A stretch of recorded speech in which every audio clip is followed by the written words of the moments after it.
may not know this, and some of you may know this, but I am going to share it with you. I'm going to go ahead and pass a lot of my message, and I'm just going to share this with you so that you understand that I did not send myself to Las Vegas. I just didn't went, I was sent. And when I was in the process of going to Ontario or Corona, which was part of the Inland Empire, which was Pastor Rick Alanis, who is an elder now, he was the regional of the Inland Empire, I had made an appointment to speak to him about Ontario and Corona.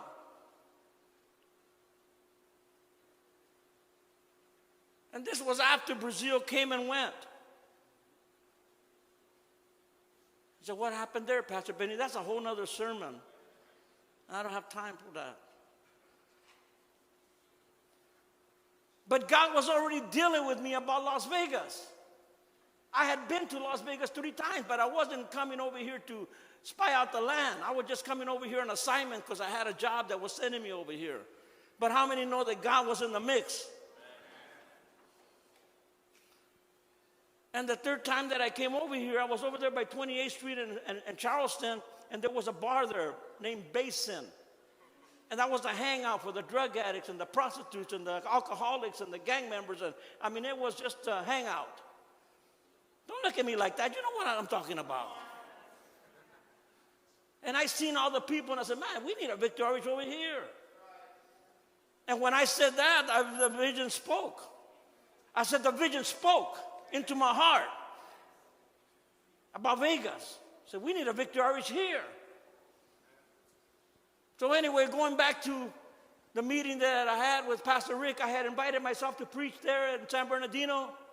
And I went over there. We were going over there. My wife and I were driving in the freeway. And I said to my wife, I says, I'm not going to tell Pastor Rick anything about Las Vegas. But if he happens to mention it, I'm sure going to look at it. And she says, now why in the world would Pastor Rick mention Las Vegas? I says, I don't know. I'm just saying. If he mentions it. I mean, that's valid, right? Right? Because I'm looking for confirmation.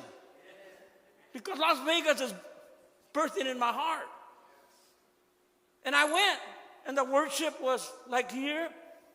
And I was sitting in the pulpit. They had chairs there.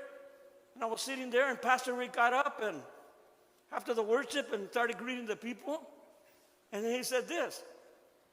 He said, oh, by the way, there's a couple from Las Vegas here visiting us. They seen one of our dramas, and they fell in love with the ministry. And they're here on business, and they're visiting the church. Afterwards, just go and greet them, make them feel at home. And then Pastor Rick said this. He says, I want you to know that Las Vegas is crying out for God. Las Vegas is crying out for Victory Outreach. If I had a couple, I'd send the couple right now because Las Vegas is ready. And I was sitting back there in my seat, and my heart about come out of my heart could come out of my chest. And I was looking at my wife, and she was looking at me, and like I said, this is heavy.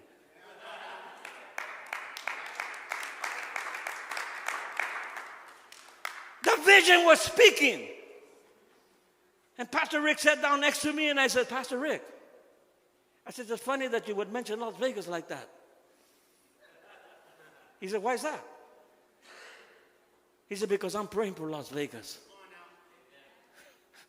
He said, really? I said, yeah, really. And that night, we went out to eat, and I didn't even I wasn't hungry no more. I felt like Jesus when he said, my food is to do the will of my Father and to finish his work. I had no appetite. And we didn't talk about Corona. And we didn't talk about Ontario. You know who we talked about? I said, do you know who we talked about? We talked about you. We talked about you. We talked about you. And we talked about all you that are watching online. heard your cry. And been here for 30 years. 3-0. And the rest is his story of what he can do in a person's life.